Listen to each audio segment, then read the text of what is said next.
Hi, welcome to the Positive Trends Indian Recipes. 200 gram gulab ஜாமுனுக்கு இவ்வளோ அதிகமான குலோப் ஜாம் எப்படி பண்ணுறதுன்னு பார்க்கலாமா?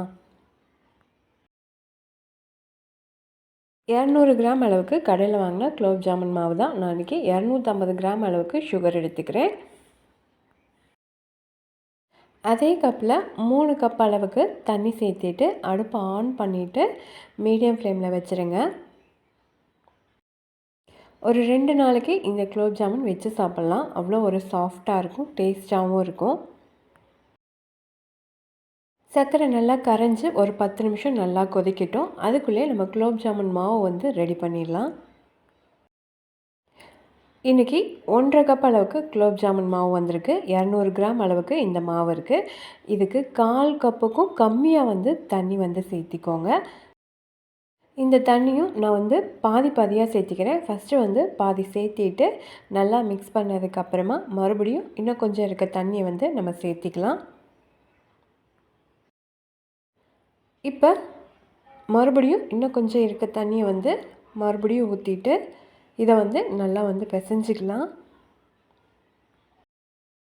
ஒரு 2 டேஸுக்கு எங்கள் வீட்டில் எல்லாத்துக்குமே இதுதான் ஸ்நாக்ஸு. ஸ்கூலுக்கும் இது தான் கொடுத்து விடுவேன். இப்போ ஃபுல்லாக நல்லா பிசைஞ்சாச்சு. இதுக்கப்புறம் நல்லா சாஃப்ட் ஆகிற வரைக்கும் ஒரு 10 நிமிஷத்துக்கு இந்த மாதிரி உள்ளங்கையில் நல்லா அழுத்தம் கொடுத்து பிசைஞ்சிக்கோங்க. ஃபஸ்ட்டு கையில் ஒட்டுற மாதிரி தான் இருக்கும். அதுக்கப்புறம் ஒட்டாது, நல்லா சாஃப்ட் ஆகிடும். இந்த மாதிரி நீங்களும் ட்ரை பண்ணி பாருங்கள். குலோப் ஜாமுன் அவ்வளோ ஒரு சாஃப்டாக வரும். பாருங்கள், கையில் பிசையவே அவ்வளோ ஒரு சாஃப்டாக ஒட்டாமல் வந்துடுச்சு. இதில் தேவையான அளவுக்கு நம்ம ஒரு சைஸ் எடுத்துகிட்டு நல்லா உருட்டிக்கோங்க. கேப்பே இல்லாத மாதிரி உருட்டிக்கணும். நான் இன்றைக்கி கடைகளில் ஹோட்டல்ல எல்லாம் போய் குலோப் ஜாமுன் ஆர்டர் பண்ணிங்கன்னா ஒரு கப்பில் ரவுண்ட் ஷேப்பு கொடுப்பாங்க.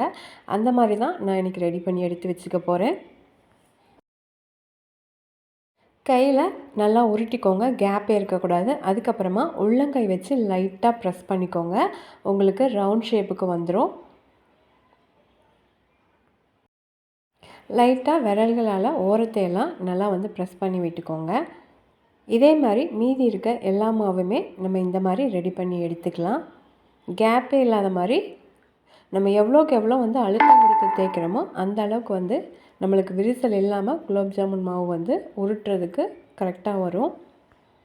இப்போ சர்க்கரை பாகும் நல்லா ரெடி ஆகிடுச்சு. மீடியம் ஃப்ளேமில் வச்சுட்டு நீங்கள் மாவு ப்ரிப்பேர் பண்ணிங்கன்னா கரெக்டாக இருக்கும். சர்க்கரை நல்லா கரைஞ்சி ஒரு 10 நிமிஷத்துக்கு மீடியம் ஃப்ளேமில் கொதிச்சா கரெக்டாக இருக்கும் சர்க்கரை பாகு. அதுக்கப்புறமா ஏலக்காவும் குங்குமப்பூவும் இருந்தால் சேர்த்திக்கோங்க, ஆப்ஷனல் தான்.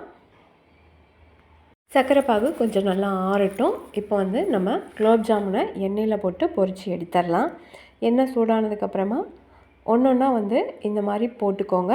இது போடும்போது எண்ணெய் நல்லா காயிற வரைக்கும் ஹை ஃப்ளேமில் வச்சுட்டு அதுக்கப்புறமா லோ ஃப்ளேமுக்கு மாற்றிக்கோங்க.